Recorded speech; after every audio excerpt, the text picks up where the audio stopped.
Whose baby's crying now? I know, so many moving parts. Luckily, I don't have one. So, welcome back to the Aspects of Lore, the podcast where we take a topic and give you the aspects of the lore behind that topic. I'm your host, Rich, and with me today we've got Rubber Rory, Heyo. Scrappy Coco, Ew. and Uthos. Today we're going to be having a look at allied races, how they fit into the existing lore, and what they're going to contribute to future lore. We're not going to take a deep dive into the backstories for each race, but if there's something specific you want to hear, feel free to write in at aspectsoflore.com. Nope, that's a lie. aspectsoflore@gmail.com. But if you go to aspectsoflore.com, you can go to the contact page, which will then provide you a link to email us. We're going to begin with the races introduced to us in Legion, with one exception. So we'll begin with the Lightforged Dranei. So originally part of the Dranei, who boarded the Genedar and left Argus, the Genedar then split into two different ships, the Genedar and the Zenedar, and went their separate ways. The Dranei's most elite warriors followed the Nehru Zira aboard the Zenedar to wage war on the Burning Legion. They were infused with the essence of the Holy Light and became the Lightforged. And once you create a Lightforged Dranei character, the little intro cinematic that you have is for untold millennia. The army of the light waged war against the Burning Legion throughout the Twisted Nether. The Dranei most committed to the long crusade would undergo a ritual to become light-forged, infusing the bodies with the very essence of the holy light. After finally achieving victory on Argus, the light-forged Dranei have undertaken a new mission, protecting Azeroth from rising threats and helping the Alliance push back against the Horde aggression. Could really hear your American and English accents fighting with one another. I try. Yeah. Try. It was good. No, it was good. It was Yeah, good. no, It's just- I appreciate it. We struggle. I don't know why this is an allied race. So right off the bat, like it's kind of like when they gave us this, I thought it would be really cool, and the concept is cool from the beginning.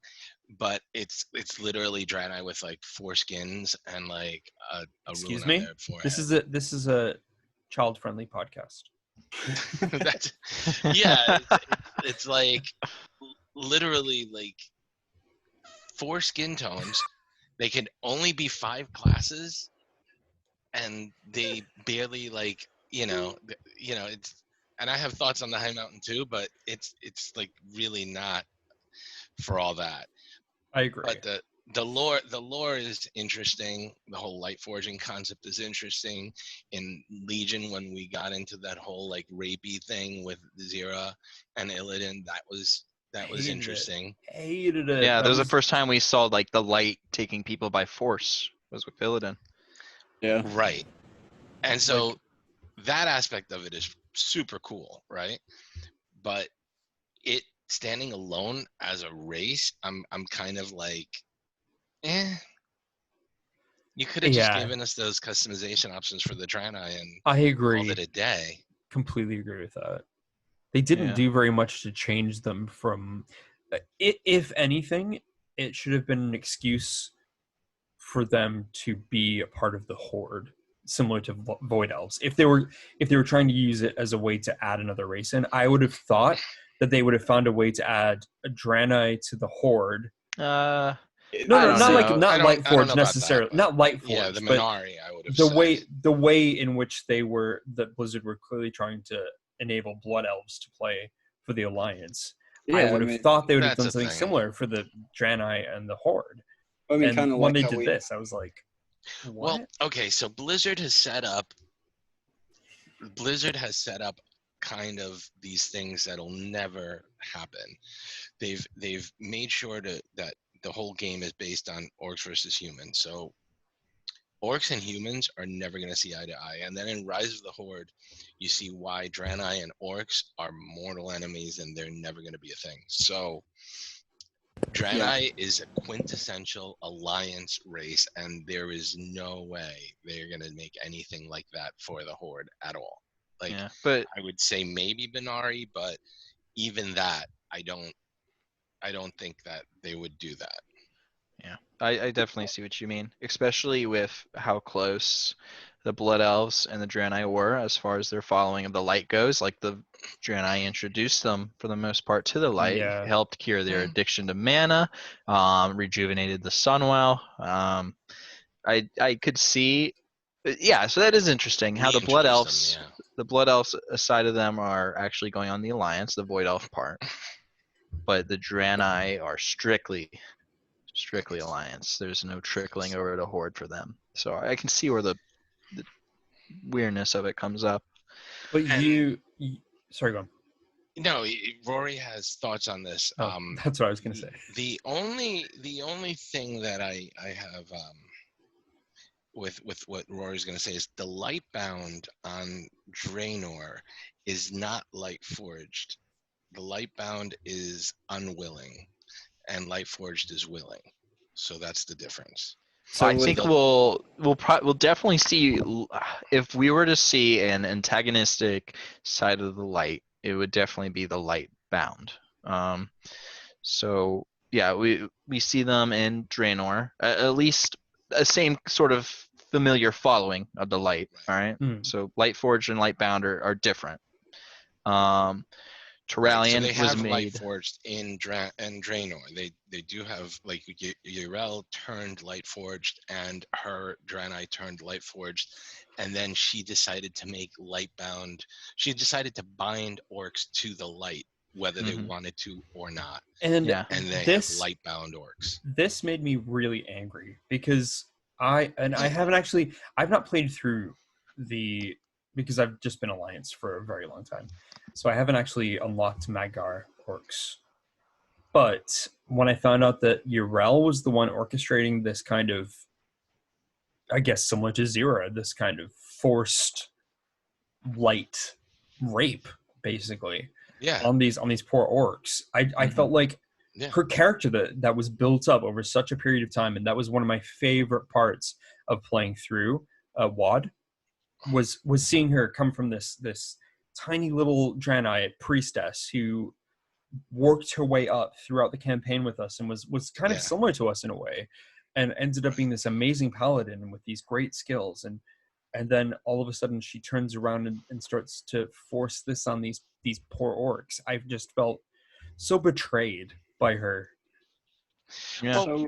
That's the same Yrel. Like it's not some other alternate universe. No, you're right. And I appreciate them giving you this aspect of the light, because I was I mained a priest and a Draenei priest, and I was very into the light.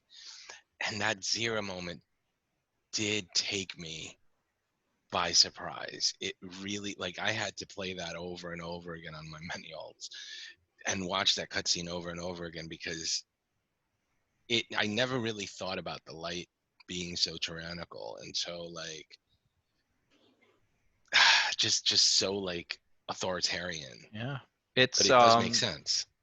I thought pretty much like two things with that is it made me look at the orc, the ones that the standard orc, with the drinking of the blood, the fel, with that, and it also reminded me of how orcs treated Draenei eventually. They forced them into whatever, and it was kind of a complete reverse with this whole timeline type thing, and I thought that was interesting with that, how they kind of just flipped it in a sense.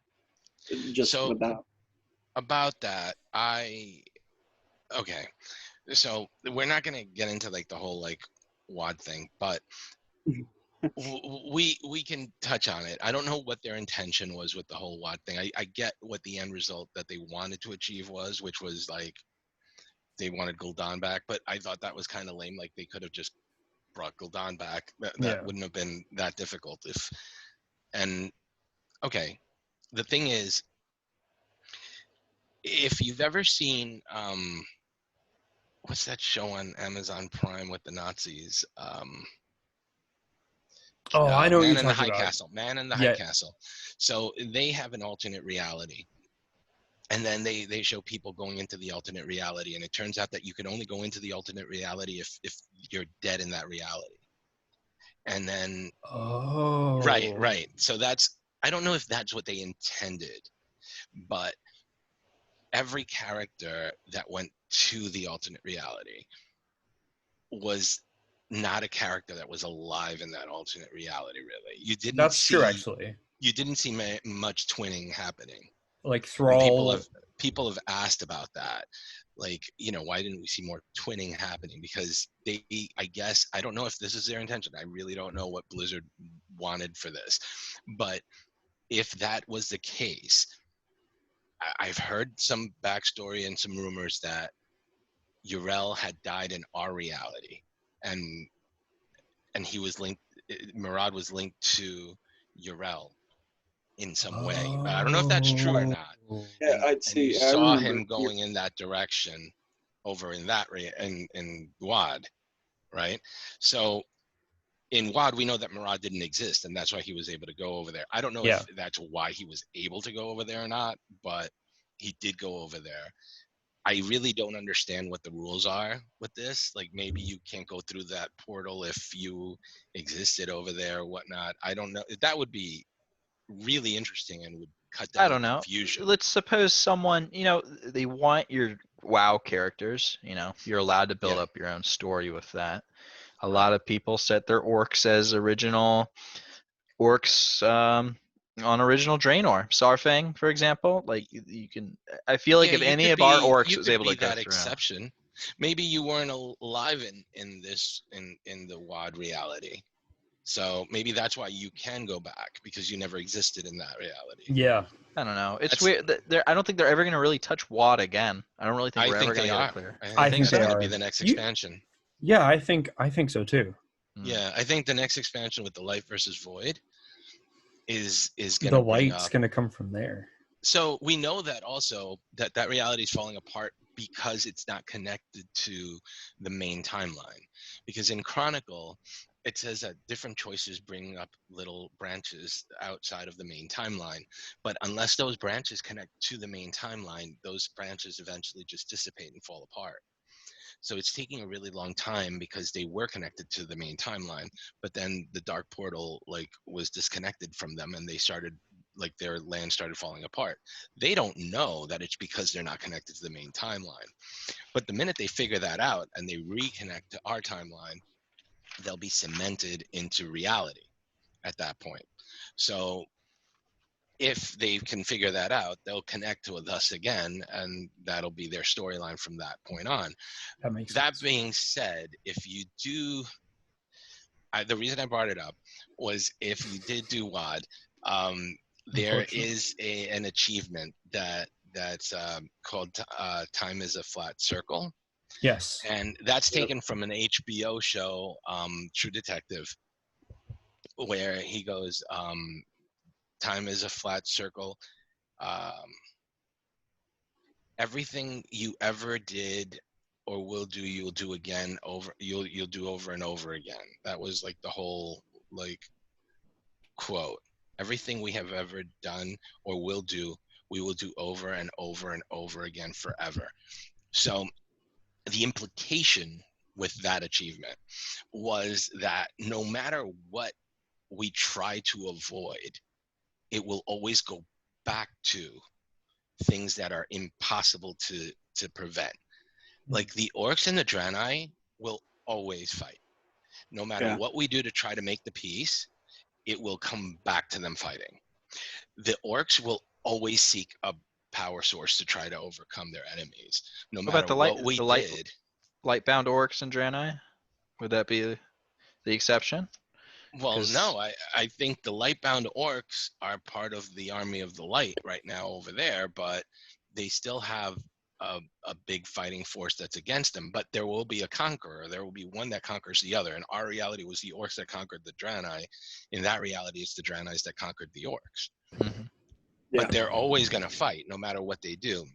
And what Gul'dan was saying, that no matter what, they're always going to turn to an outside power source, like the Draenei turn to the light, and the Orcs turn to the demon juice.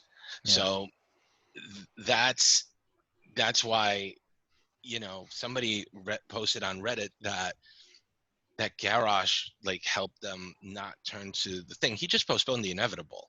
He Yeah, didn't yeah. stop them. Yeah. He, as we saw, they still drank the demon blood, and they still ended up the same position that they would have ended up no matter what. And it's just a cyclical thing of it. It's always going to happen the same way, no matter how much you try to stop it. And that's why that whole that gives you the whole bronze dragons, like you said in the notes, and also the infinite dragonflight, which is always trying to change it, but they never can. Yeah. Now, so I think me and you are the ones that kind of went off of this. Like, for whatever reason, I don't like the idea of Lightforged Dranei Death Knights. For whatever reason. Oh, I totally understand why they're doing that. I mean, death is just a different force. Just because you're bound to the light or bound to the void doesn't mean that you can't be brought back. Worgen are immune to the undead, like, scourge thing, and they can be brought back. So the death power to make a death knight is so strong that it overcomes any other force. Oh, okay. So basically, that's why, it's like the trump card. Like, here you go. You can't go past this. Like, this is strong. This the strongest way to bring you back. Now, if it's like a low level, like Forsaken is like a tier 2 undead, like right above a like complete brainless zombie, right? And it's not as strong as a death knight. So the death knight has the most strength. Yeah, I think my thing is I would assume, and I'm pretty sure it might be well established that, a Death Knight would be very weak against anything with a light. I mean, example, Paladin versus Death Knight. They both have different forces. So what if you combine them together? You wouldn't, I guess, like a Forsaken priest, it kind of thing, using the light, wouldn't it just hurt them just like... It does hurt them. Yeah, but that's a Forsaken is lower. It's like a lower tier. Yeah. But as if you read Arthas has no problem killing Uther. Spoilers. Oh yeah. He has no problem killing Uther, and it's easy. The light doesn't really hurt him as much as you'd think it would. And then you have already Death Knights like Sally Whitemane, and you have Zerzeliak, who are already like very in tune with the light. The light will listen to them and will do what they say. And so no matter what, that's like the light doesn't really have a say in that.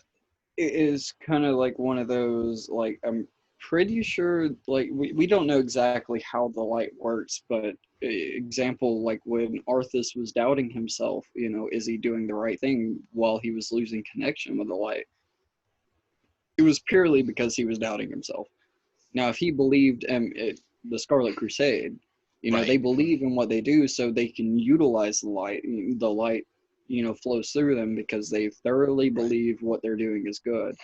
So the light doesn't discriminate. It does, as long as you believe in yourself and what you're doing, and the light will listen to you. So self-righteous. But it has to be. You have to have a devotion to the light, though. I think that's the real catch of it, because when you look at the Lightbound, that's absolute devotion. All right, and they say Lightforged is absolute devotion, but at the same time, you don't have to be devoted. Like Benedictus showed us, you don't have to be devoted to the light. You just have to believe that the light will do what you want it to do. So it depends. Like, you can be devoted to the light, but if you want to use the light, you can will the light to do what you want it to do regardless. Like, I don't know if that's like a mainstay, but it was definitely a thing with Benedictus. And that was the first time we really saw, like, questionable things from the light. I mean, the Scarlet Crusade, they're just zealots, and you could see that. Absolutely. But I can't wait to see the Scarlet Crusade next expansion. I'm so excited for that. I don't know why. But I'm so excited to see that what was the post that they made, or they said something about the Scarlet Crusade saying stuff about basically promoting Right. Gen. Yeah, the Scarlet Brotherhood put out 3 pamphlets, and they were propaganda. So they were just like fake news that they wanted to put out there so that people would buy into it. They Make Azeroth they great base, again. yeah, they said about Kalia like that Anduin and Sylvanas like we're gonna get together. They were hooking up. I don't know, and then Oh yeah, and yeah. another one that you should follow Gen, and then we'll turn against him later. You know, it was very. It was just basically them reestablishing the Scarlet Brotherhood. Keep in mind that the Death Knights just decimated the Scarlets. Like they Yeah, went they into were the just- monastery and they Oh yeah, killed yeah. everybody. Yeah. They did that famous line, piss in the ashes," that Uther said to Arthas. It's basically what Right. they did. Yeah. Yeah. Yeah, you're gonna take your father's ashes just to piss in them one last time. Yeah. Yeah. But I think we can touch more on the Lightbound, like not the Lightforged, the Lightbound once we get to the Magar orcs. But Yeah. I think the Lightforged, regardless, are a good example of devout followers that haven't fallen into the devout corruption of it. Mhm. I think a lot of this I should bring up when we hit Magar. But the Lightbound are a good example of how the Void and Light are very, very similar. A lot more similar than we think they are. See, now in Shadows Rising that we just covered, I loved the fact of the first interaction with Torellian and Alira, how it kind of, yeah, I think at some point it said, one can't live without the other. The Illyria light, said that, yeah. yeah, Mhm. Illyria said that, and I thought that was, I put that on my phone. I noted that down. I was like, that is one point that I wanted to make, because that is something, the light, you're seeing this evil side of the light, or what you would assume evil. You see that coming through, where we've always known the void as being evil. Yeah. We've always known it as just evil, but now we Old see gods, old gods. yeah, old gods, yeah. And so I thought that was very interesting. The Void is seen as evil because they want to consume the universe. But I don't know that the light doesn't want to consume the universe. It does. They Yeah, never I said think that they don't. It absolutely just- I does. think it's just as manipulative more as the chill Void at about this it. point. Yeah, same. Yeah, they're just Um, way more chill about it. They're like, both yeah, bastards. don't worry about it. Yeah, it's any extreme is bad. One is used more as one's there to heal, and one's there to destroy. But they both need each other to stay alive. There's got to be destroyed things to heal. There's got to be healing things to destroy. Yeah. It's a philosophy that we've seen a lot of times throughout Warcraft with the pandas, through the Warcraft movie itself. They even said light and void have to be there together. Not that that's a good example, but I'm just saying they've been showing that message for a while. And I think as we see the void, the void's being infused and used for good, and the light is being forced and used for bad. We're seeing opposites. I think that's a subtle indication of what's to come in the future. That the I next agree. expansion after Shadowlands will dive a lot more into the light and the void and the conflicts there. Well, I saw that you made some notes about Beyond the Dark Portal. Yes. Oh as yeah, well. yeah. That book is amazing, by the way. I Did love you that. wanna talk about Turalian, that? yeah, Turalian's always been a good follower of the light. The only time he sees a Naru is his dream, his vision in the dark portal. He has it in a dream, I believe, before they even go into the dark portal. Yeah. I'm pretty sure this is Zera. They don't reveal in the book, but it's the same one that tried to light rape Illidan. And Light like rape. I think like Zera is a good example of like that's corruption. It is, It's an absolute absolutely. devotion to absolute corruption. Zera specifically sent Lothraxion to get Turalian because she saw something in him. She saw this great high Exarch leader and wanted to bring him into this absolute devotion. If it wasn't for Illidan killing Zera, if it wasn't for that revelation that the light isn't always, you can do so much more without the light, without absolute devotion to it. then I think Tauren would have headed down a much darker path. And it's not like he isn't already down this dark path. Him and Illyria torturing and Shadows Rising. It's not We- great. Right. It's not Yeah. great. Enhanced And we've seen interrogation, Tauralian torture before with the light and Beyond the Dark Portals against a Death Knight. Because they wanted information. Tauralian did torture a Death Knight in I that forgot book. about Huh. that. So that's another, you remember Forsaken being hurt by the light. This Death Knight was only able to feel that pain again, was only able to give them that information because Tauralian tortured him with the light. Yeah, Right. yeah, that's one Well, the light thing. will hurt you if you want it to hurt. Yeah. It will hurt. It'll Yeah. burn anybody.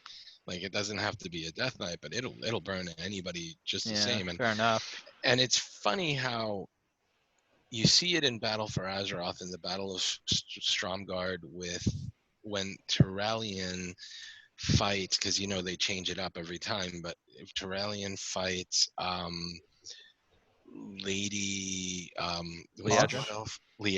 Oh, Liadrin, Yes. yes, fuck. That Yeah. fight was really good because Dude, he even says, "How could you even consider you're part of the Horde? How could the light even listen to you?" And they Yeah. really talk about the light in that interaction, like how she's very devout, she's very into the light, and so is he, and they're fighting each other.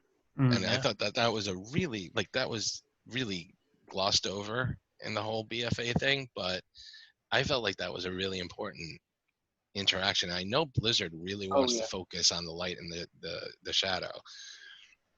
So I definitely see it coming up next. I mean, they're trying to be less subtle about things ever since this expansion, where the subtlety really did them in.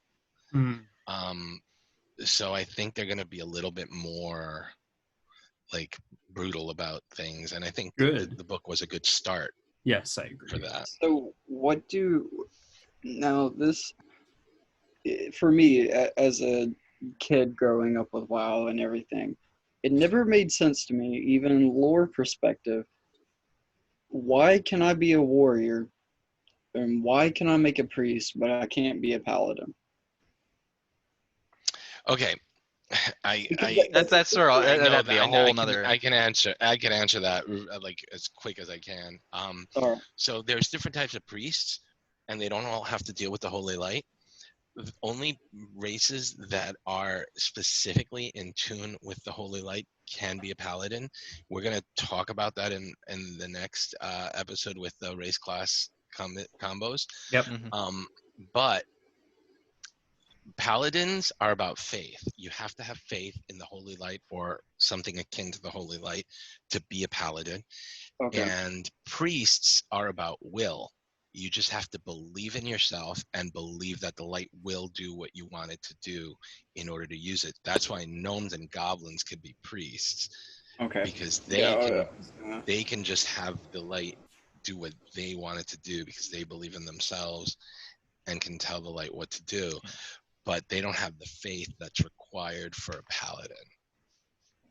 So That's would good to know, some of actually. the I wasn't- light-bound orc warriors, would those be considered still warriors, or would they be paladins in a way? I know Magar orcs can be priests. That's the thing. All Magar orcs are shadow priests. There's not really any light priests in the Magar side. So in lore, at least, in fair enough. gameplay is gameplay. Just like there's no real, there's not a lot of shadow priest blood elves. It's not like something that they want to advertise as part of their race. It kind of like with the pridefulness of the Zandalari, the reason why they can be paladins and stuff like that. So that. Well, we'll get into that. There's reasons for the Zandalari, and that's actually a really interesting reason for Zandalari paladins. People get really upset about Zandalari paladins. I've seen it on Reddit a lot, but there's definite reasons for it. Man, they have gold on them. I like them. I like them. So, 2 seconds. All right. So as far as the Lightforged go, as far as we know, they are devout but not corrupt. And we'll leave it at that. We'll move into our next allied race, and my favorite, the Nightbourne. The Nightbourne are the Night Elves of Suramar who fought the Legion in the Great War of the Ancients to defend their home and close a second demonic portal using the Eye of Aman-Thul that would have overtaken and outflanked the resistance forces led by Kurtalos, Ravencrest, and Malfurion Stormwretch to stop Queen Azjara. In Legion, the Nightbourne would lower their shield and surrender to the Burning Legion under the orders of their leader. Gul'dan worked alongside this leader, Grand Magistrix Elisande, at the Nighthold. A resistance group of Nightborn and Nightfallen led by First Arcanist Elisra were able to liberate the Nightborn, and they subsequently joined the Horde because of their similarities and kinship felt with the Blood Elves. Now, the Nightborn's little introduction goes as follows. Isolated behind a protective barrier for 10,000 years, the Elves of Suramar grew increasingly dependent upon the arcane magic of the Nightwell. To protect this font of power, the leaders of the Nightborn struck a bargain with the Burning Legion that plunged their kingdom into civil war. After fighting for freedom from their demonic masters, the Nightborn seek allies in the Horde to help them reclaim their place in the world. And how do you feel about that? I love these guys.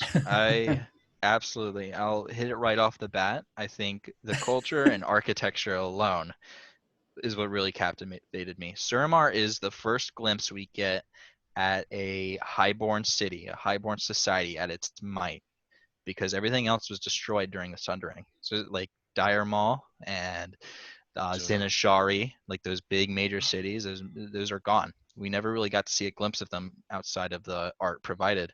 So Suramar was a really good up and close take of what Highborn society was like. The only difference though is the Highborn pretty much evolved into a different species. Yeah. This was 10,000 years ago, and they only had mana.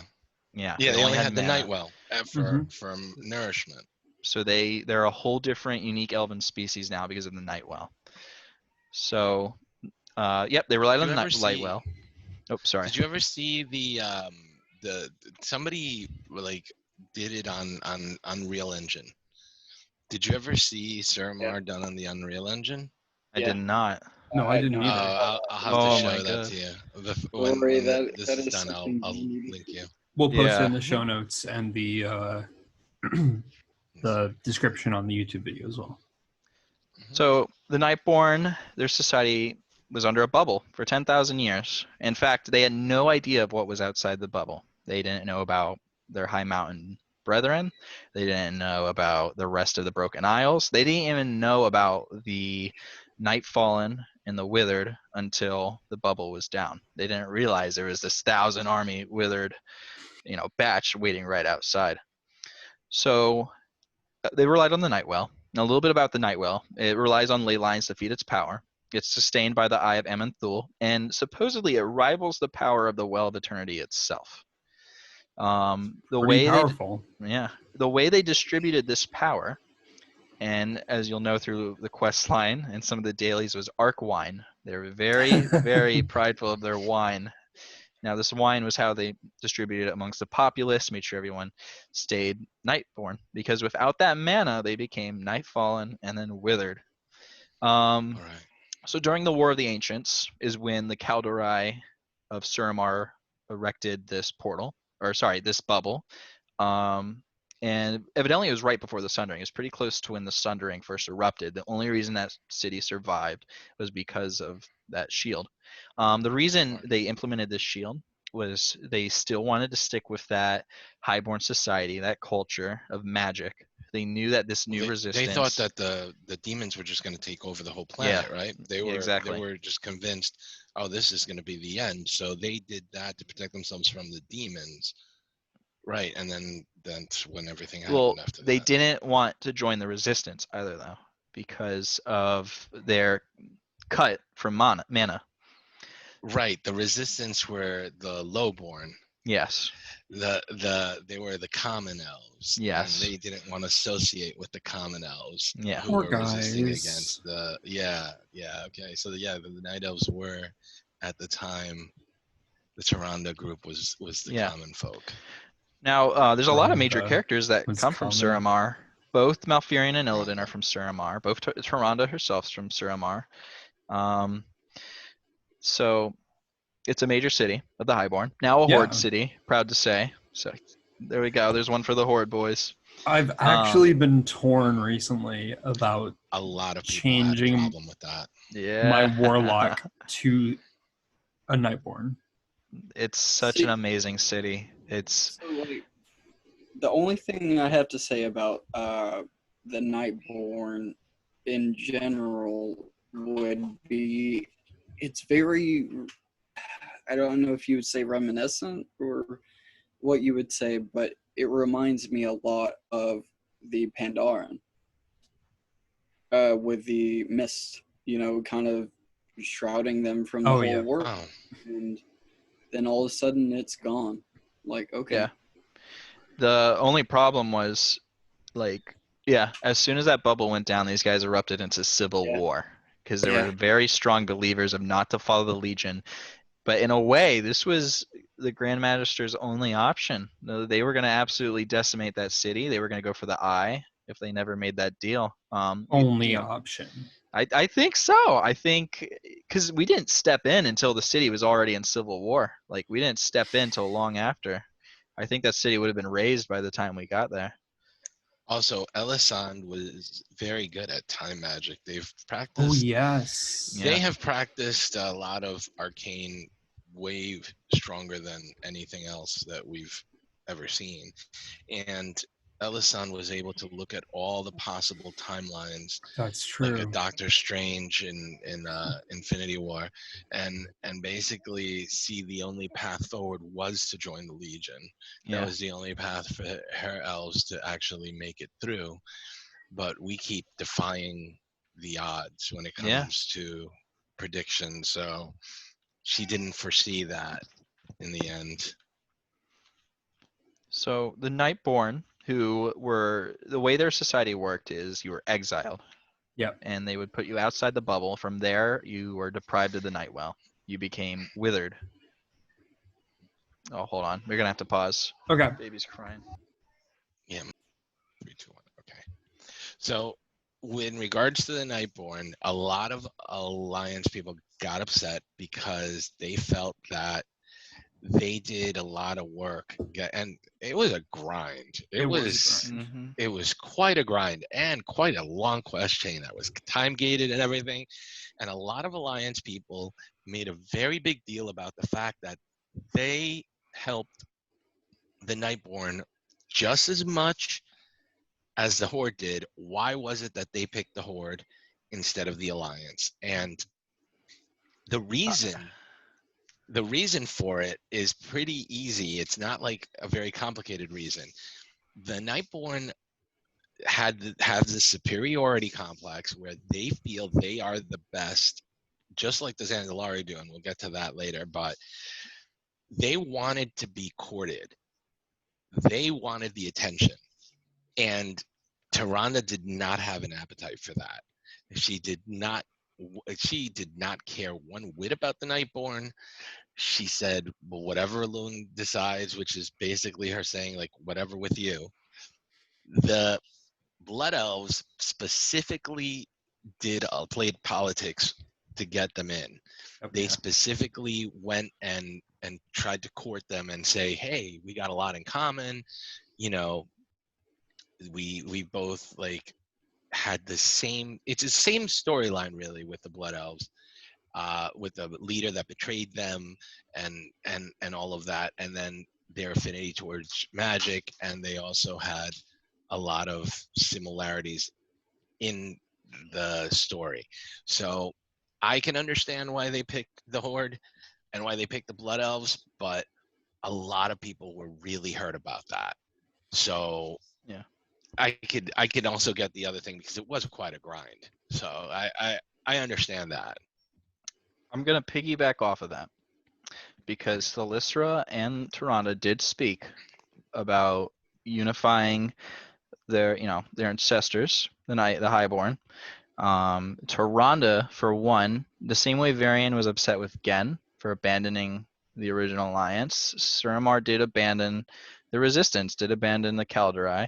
She was upset about that. Now, Tyrande shrugging them off definitely was a big factor for them not joining the alliance. And also, I think a bigger factor was how the Blood Elves were able not only to relate and compare, but were able to actually help them sustain against their addiction. Yeah. The Nightbourne were mainly cured, brought back to their normal state, the Nightfallen at least, and were rid of their addiction for the most part by the Arkandor. So they planted the Arkandor fruit tree, right? Which I found really interesting.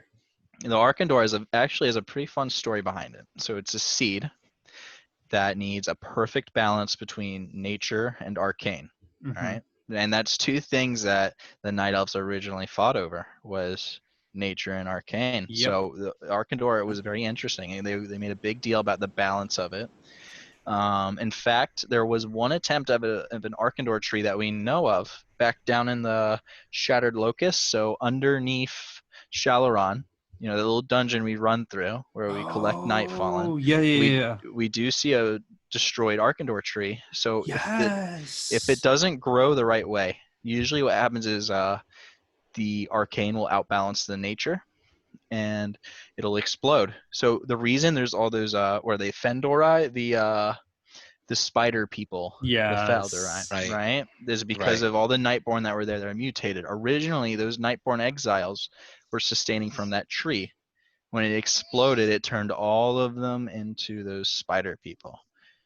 So the one we go to, we almost see it explode. We fix it. We have to get an essence from the Emerald Dream itself in order to balance it out. And here's a little fun fact, actually. On top of the whole balance thing, the Arkandor tree has perfect symmetry all around. If you look at it from one side and then the other, it's a complete mirror image. So the twigs, everything matches. Now, this is a little bit off topic, but the only reason why I ever investigated the Felderai was because of Hearthstone. Oh, really? Yeah, because there was a spider elf type card for Rogue. It was a Felderai. That's right, Felderai. That's what they're called. Oh. Yeah. So that's the only reason why I know what the hell they are. Yeah. There's a night elf you helped, Veilwalker Faradin. He was the one that planted the original Arkandor tree for the Kalderai that were exiled. And when that tree exploded, they became the Felderai, and now all they do is, they make spider webs in the ley lines and plant their own eggs, and it's crazy. They're monsters now. They must be eradicated. It's quite scary.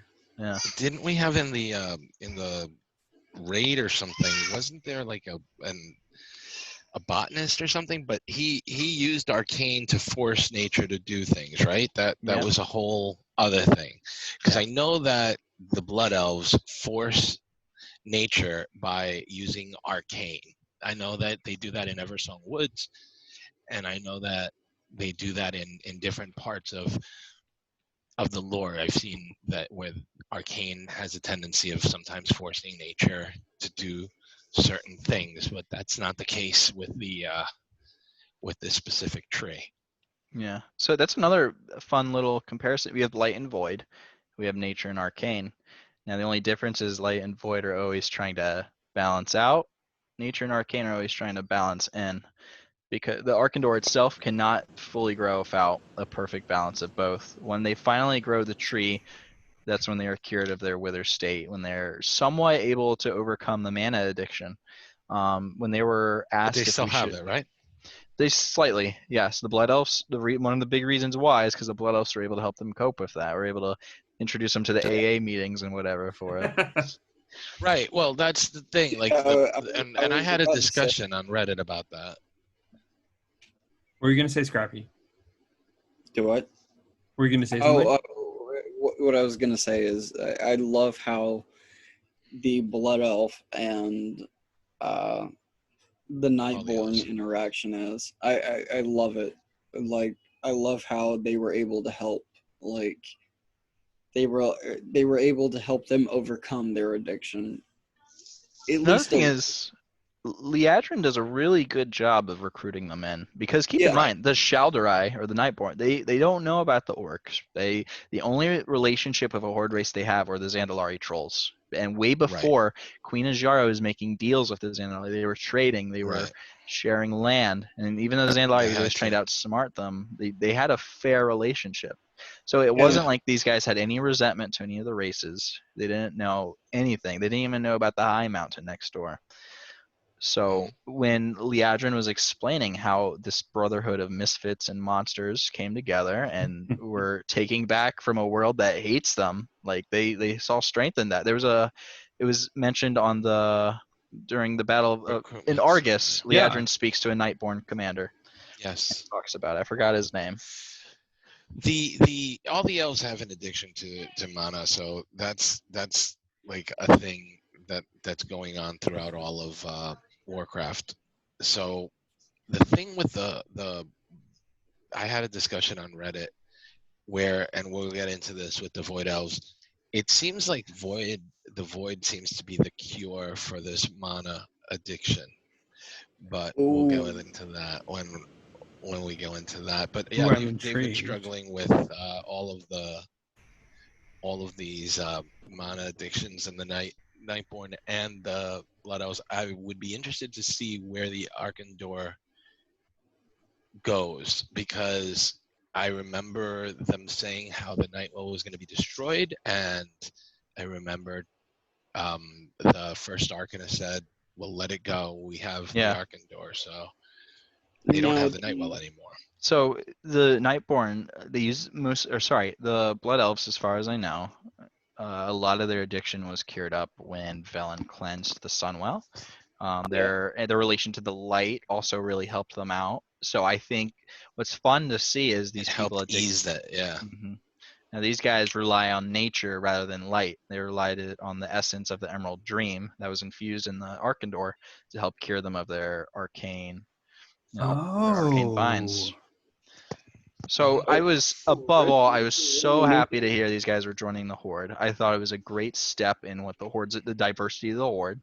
This whole collection, and to have something, the Highborn, they're the Shal'dorei now. They're not Highborn anymore. They're Nightborn. But to have them join the Horde, like completely one-upped the whole reason I love the Horde to begin with, just the diversity of it. Well, the Highborn joined the Night Elves, but they were a fractured bunch. Like they pretty much the Highborn from Dire Maul, after their prince dies and their demon that they were siphoning dies, they had to like humbly turn to Tyrande and ask for the acceptance into the thing, to much discrimination from their very own Night Elves. So we'll get into that when we cover Storm Rage, or Storm Rage. Wolf's Heart. Wait. What we should do, and I think would be a good idea to discover / go over the Oh no. We're gonna have to edit that part out. Scrappy! Storm Rage. Scrappy, stop! Oh no! Stop! He's already dead. Start again. Storm Rage would be good to cover after War of the Ancients, by the way, because Storm Rage is a direct sequel to War of the Ancients. Well, I guess start at War of the Ancients and cover the evolution from. I said this before, but the evolution from Troll to Night Elves and High Elves, and how they. Yes. They evolved from Trolls, how they splintered off. I don't think that's covered enough. Like, you can look up evolution from Troll to Night Elf / High Elf, and you can find one video that explains it. But that would be something good to cover. I agree. Definitely good to cover. And how Arcane makes them the way they are. Because, it's essentially Arcane. Yeah. That's true. So, Rich? So, yeah. We're ready for the Highmountain now. Okay, I thought so. Anyways, love Nightbourne. Glad they're Horde. Let's go Nightbourne. I kept going dark because during that time I was actually race changing. To Nightbourne? my human to a Nightbourne. Yes. Oh! You did it! You did it! You Yeah, changed it to dude. Nightbourne. The Nightbourne He's are gonna race change by the end of this episode. Watch, he's gonna race change again. No, Okay. you have a 72-hour cooldown, so you're Nightborn for There's 3 days. no choice. I unlocked the Nightbourne, and I was really devastated that I never used one. And I actually, this is so dumb, but I was looking at the beta stuff, and because I have pink hair now, I really want to play a race where I can have pink hair. Go trolls, man. Humans can't. Oh, the Nightborne definitely have pink hair. By And I'm the like, way, okay, cool. it works. It works. The Nightborne, the Night Elves, and the Void Elves. So I'm good. Anyway, so the Highmountain Tauren are an offshoot of Tauren found in the regions of Highmountain on the Broken Isles. They're divided into 4 tribes: the Highmountain, the Rivermane, the Skyhorn, and the Blood Totem. They're direct descendants of the Tauren led by Huln Highmountain, who assisted the Kaldori resistance during the War of the Ancients. During the war, Huln actually received a blessing from Cenarius, so that his people would forever have the demigod's favor, granting them the horns of Ekero, the moose-like, and which give them like moose antlers. And that's me demonstrating that. Sorry for doing that. After corresponding with Chieftain Blaine Bloodhoof in the aftermath of the Argus campaign, Mila Highmountain accepted an invitation to attend a feast in Thunder Bluff. This is the first time that a Highmountain Tauren had visited Kalimdor. Impressed by the strength and the courage of the Horde, Mila traveled with Bane to Orgrimmar to pledge the Highmountain Tauren to the Horde. And when you create a brand new Highmountain Tauren hero, you hear this following statement. Descended from Huln, brave hero of War of the Ancients, the Highmountain Tauren honor the spirits of the earth, river, and sky. Though the Legion invaded their lands and sowed seeds of distrust between them, the tribes of Highmountain stand united once more. At long last, they are ready to venture beyond this sacred mountain and stand beside their kin from Kalimdor, lending their nobility and strength to the mighty Horde. Okay, so I don't get why this is an allied race either.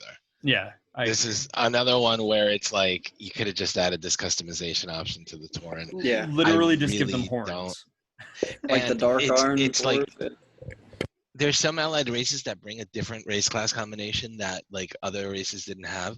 This legitimately brings you right back to the Tauren of vanilla, where you had only like 4 races to pick from, like four classes to pick from, and it just seems to defeat the purpose. There's nothing new. There's nothing interesting about them.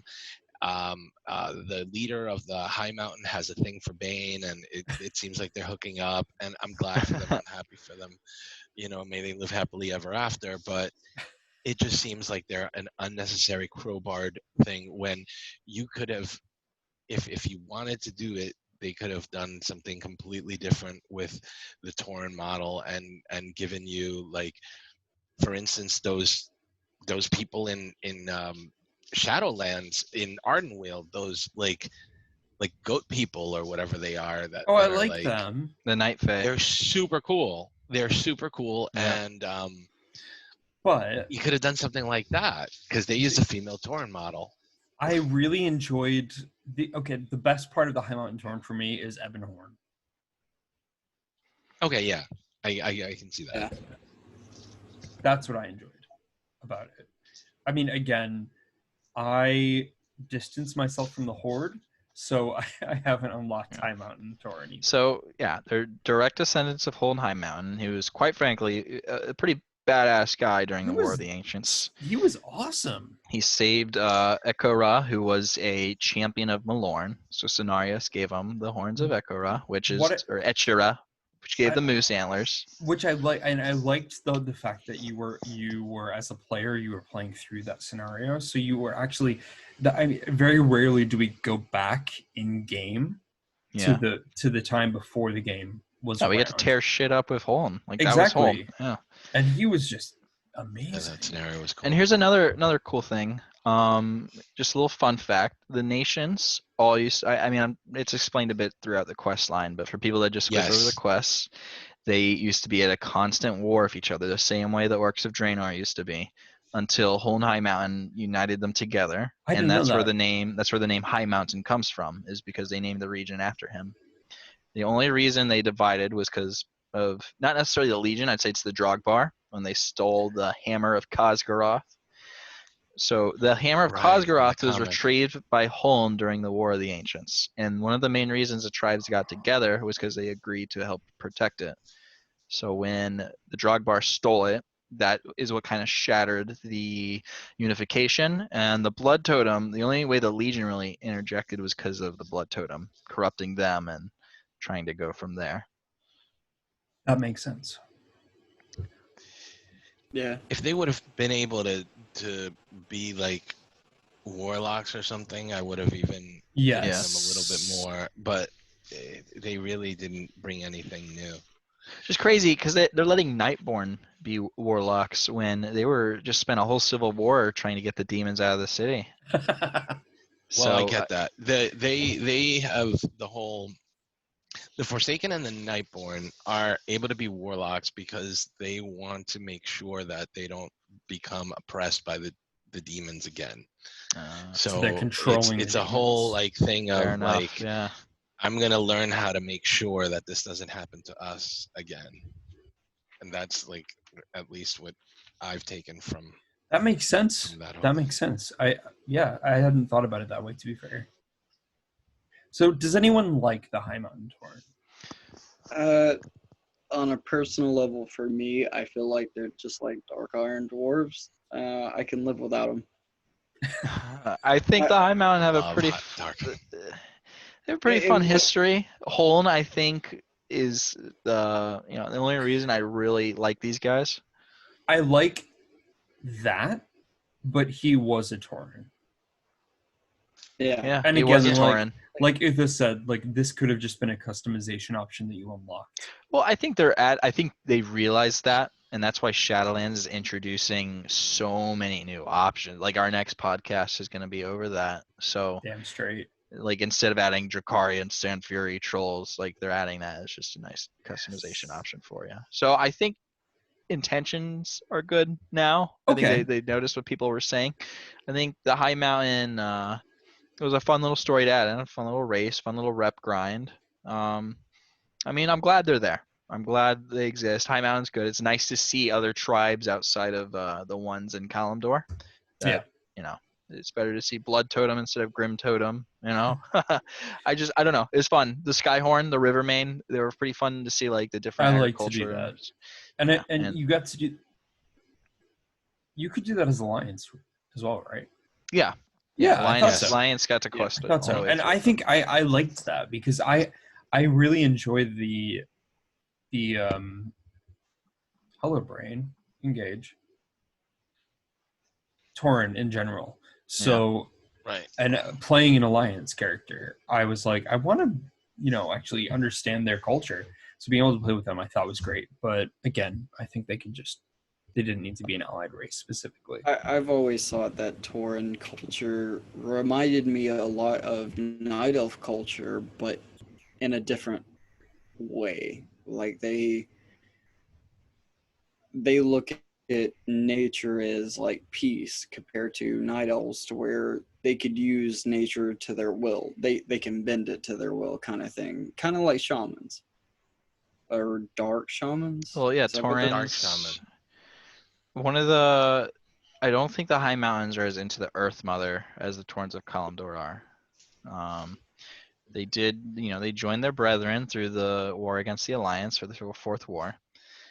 I guess people were they weren't as upset about the Nightbourne, but it was the same, same premise. grounds. Yeah, like both factions helped them.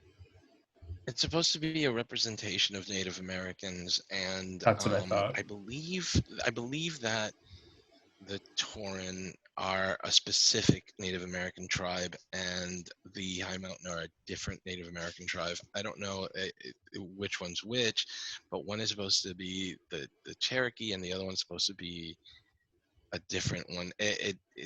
They do mirror the actual tribes, though. Okay. and they're both Native Americans. We could probably move them to Maghar now. Yeah. Nothing too special. The looks, what they represent, absolutely amazing. But yeah, Highmountain above all could have just been a customization option. I mean, unless you want that sweet heritage armor. So I Which is think pretty cool. yeah, they have some pretty cool heritage heritage armor. armor. So I guess now we move on to the Maghar Orcs, which here we go. I don't have a Maghar Orc. And Really? nope, I didn't. Again, like I said, I didn't play through Horde stuff at all. But Yeah. I did read about it, and I was really pissed. I was so pissed about Urel, like so angry, because she was meant to be one of my closest friends throughout that entire campaign. Yeah. And it just felt like I was betrayed.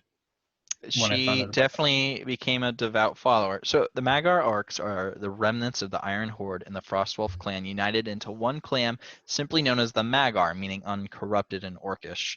Now, what's interesting about this is Maghar Orcs weren't a thing until Outlands, until the Fel corruption.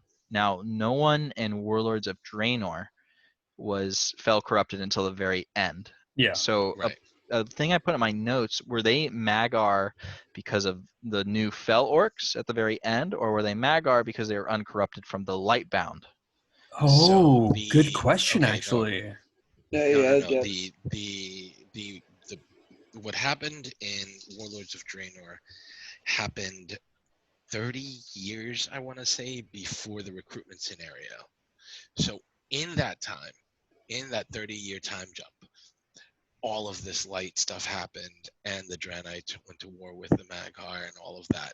The Maghar, because they were oppressed by the Dranei, decided to band together and unify the same way they did in Rise of the Horde, which we'll probably go into. But they united as the Horde in Rise of the Horde, and they brought all the clans together and had one war chief. The same thing happened here. The only difference is they remained uncorrupted, and all the clans unified under the Maghar, the uncorrupted orcs that didn't drink the demon blood, and they maintained their individuality inside of the umbrella of the Maghar. They needed to make a war chief to fight the war against the Dranei. They picked Grom, Hellscream, right? And then he, in this reality, had a son. We don't have the name for the son. It's just Exarch Hellscream. Exarch Hellscream decided to become Lightforged. He voluntarily took the light, and he joined Urel. And he helped Urel bind orcs unwillingly to the light, forming the Lightbound orcs. And those are the ones that had no choice in the matter. They did the rapey thing like Illidan, and they brought them into the light. So I see this going forward, and we're going to retouch on this, I'm sure, with the Light versus Void expansion that I'm certain is coming next. And that's when they'll probably introduce like some sort of orc paladin or something, because those orcs are probably going to be paladins. Yeah. And we'll see more of Urel, I'm sure, too. I'm sure we'll visit this. In regards to Urel, like, yeah, you're right. She was a slave or something. She was like in one of those forced like labor camp things that I believe Garona's mother was in our timeline, like those like camps where they were forcing them to work and all of that. And we did rescue her from that, and we brought her up to understand the light. The alternate Velen was the one that taught her how to, like, you know, be part of the light. But what we get to see is that the Dranei do not have Velen there to lead them. Yeah. They're not led by a priest who knows how to balance. Instead, they're led by a zealot paladin who only Yes. knows the light.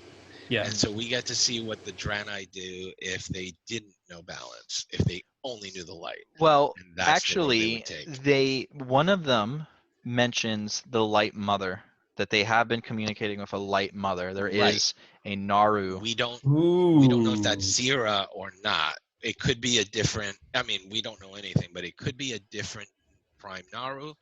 It could be, because we know that there's more than one Prime Naru, but we don't know if this is their version of Zira or a different Prime Naru. But we do know that the Naru Primes are very into forcing the light on you.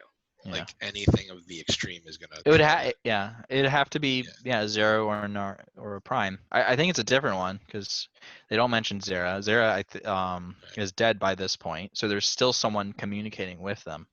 There's still a Naru talking to them. But it would be a different Zira. If it were Zira, it would be the alternate version of Zira. Oh, and again, we don't know that because we don't know what the rules are that Blizzard wants to put with the alternate. right. We should mention that the leader of the Mag'har is Gaara, who is the alternate counterpart of Thrall.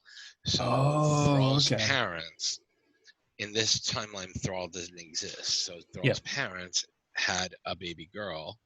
Oh.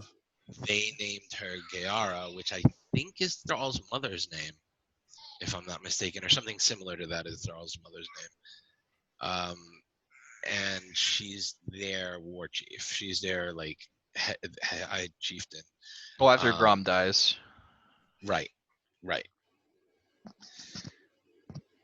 So yeah, that's. I think that's all we have for Mag'har. I don't know. So I guess we'll touch them a little bit, just in regards to Lightbound. I'm sure we're gonna see them again. One thing I wanted to bring up was during this quest line, in order to get back, you had to talk to Anachronos, the bronze dragon, and he brought you and Ettrick to Draenor, which I thought was interesting, how a bronze dragon was so eagerly willing to let us recruit a planet of orcs to fight the Alliance. So hello, bias. Yeah, as much of a Horde fan as I am, that was a bit biased. I'm not sure why. That we were bringing a planet. We were going to bring all of the remnants of the orcs from there and fight the Alliance. Like we straight up told him that, and he was like, "Oh, well, you have to look through these other memories first, and I'll get you that." All I remember from that scenario was how hard freaking Garrosh was. He was brutal, and I did it before the nerf. He was just brutal. Like I died like 35 times just trying to like beat him.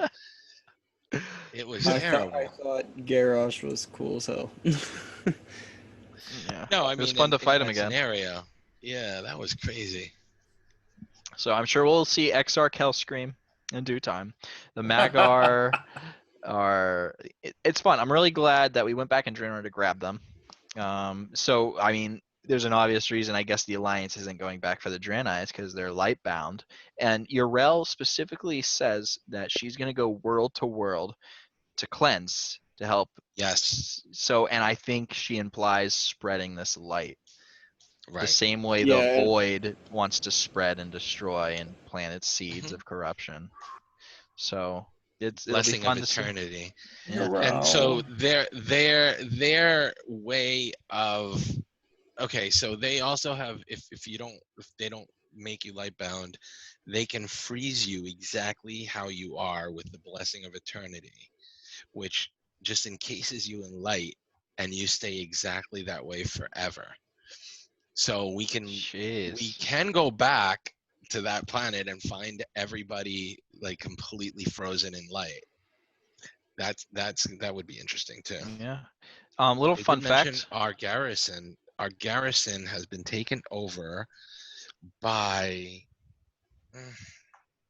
is it Hellscreen's new wife or no. It's Gaara's mother. Yeah. Was Draka. Was it Draka? I believe Draka took over our garrison in the or has a garrison in the Grand. There was some mention of Give it back. Draka.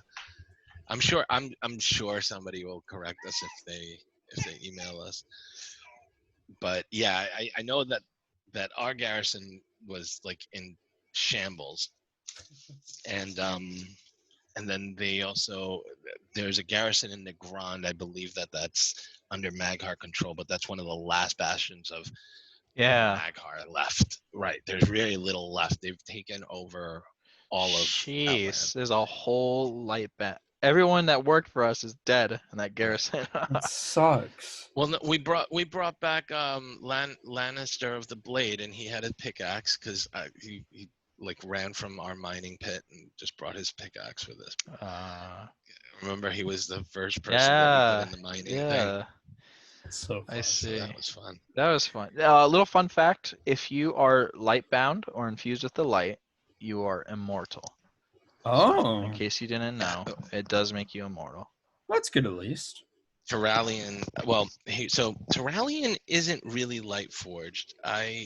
He was definitely infused with the light, but he's not Lightforged in the same way that the Lightforged are. He was empowered by Zira, but not in exactly the same way that the Lightforged goes through that trial. I'm not certain if a human can do that. Remember that the Dranei physiology is completely different to the human physiology, so there might be reasons for that. But we've only known Lightforged and Orcs to undergo that transformation. Oh, yeah. I see what you mean. Interesting. Yeah, so we'll see them again. I'm certain of it. I hope so. I hope so too. Yeah. So. Well, should that be the end of part 1? Yeah, we should. I don't know how long this baby is going to be quiet for me. Well, thanks for listening. We can keep going as long as we want, and then cut the episode. Oh, you want to eat? Yeah, we're going to cut now. So we'll just cut that part. Hey, the YouTube